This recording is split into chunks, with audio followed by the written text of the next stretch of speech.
Hello again. I'd like us to look today at Matthew 14, verses 22 to 33.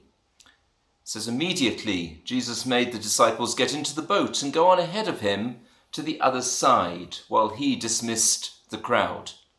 After he had dismissed them, he went up on a mountainside by himself to pray.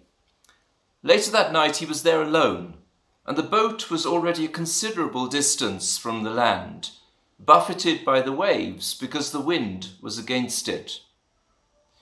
Shortly before dawn, Jesus went out to them, walking on the lake. When the disciples saw him walking on the lake, they were terrified. 'It's a ghost,' they said, and cried out in fear. But Jesus immediately said to them, 'Take courage, it is I. Do not be afraid.' 'Lord, if it's you,' Peter replied, 'tell me to come to you on the water.' 'Come,' he said. Then Peter got down out of the boat, walked on the water, and came towards Jesus. But when he saw the wind, he was afraid, and beginning to sink, cried out, 'Lord, save me.'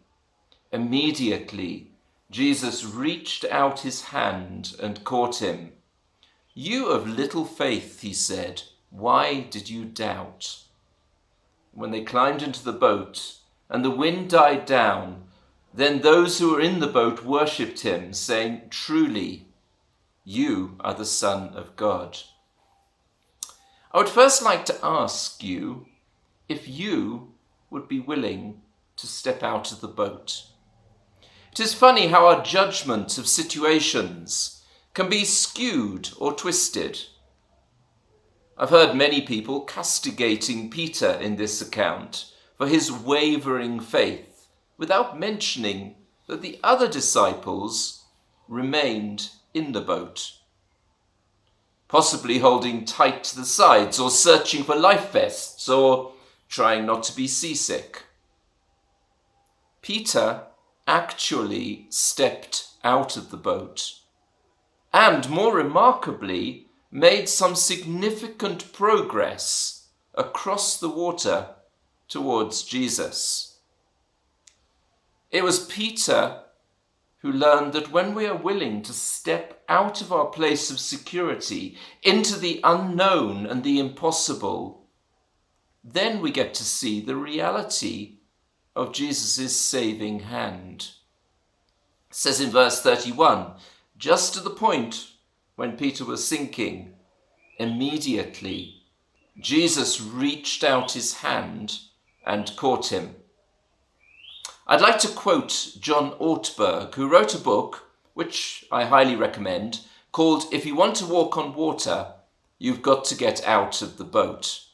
He says about walking on water, there is someone inside of us who tells us there is more to life than sitting in the boat.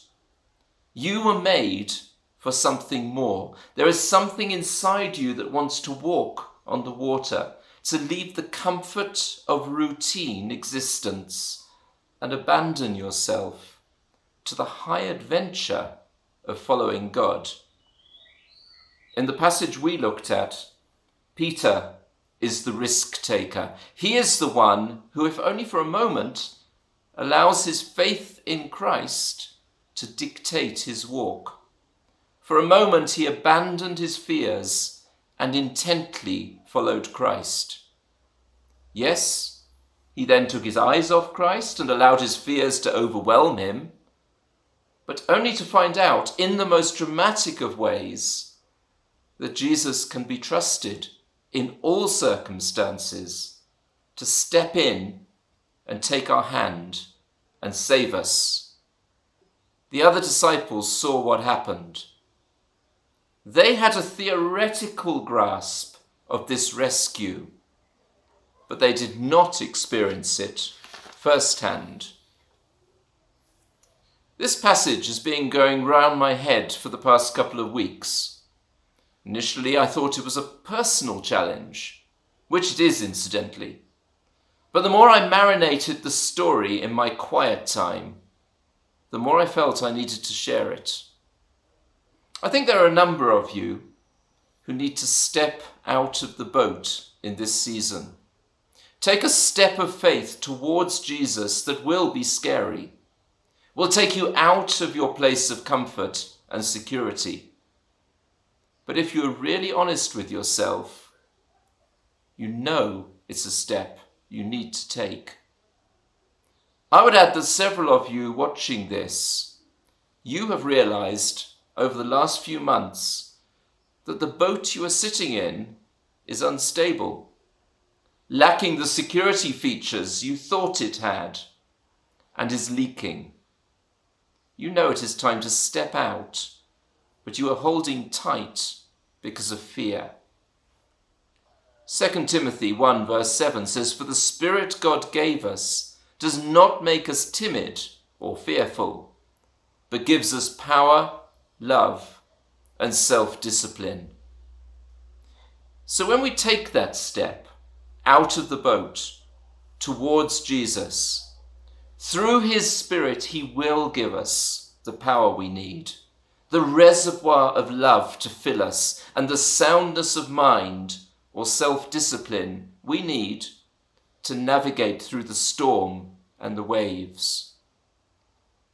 But the journey requires that first step, a step of faith that we can only take when our eyes are firmly fixed on Jesus. Happy water walking.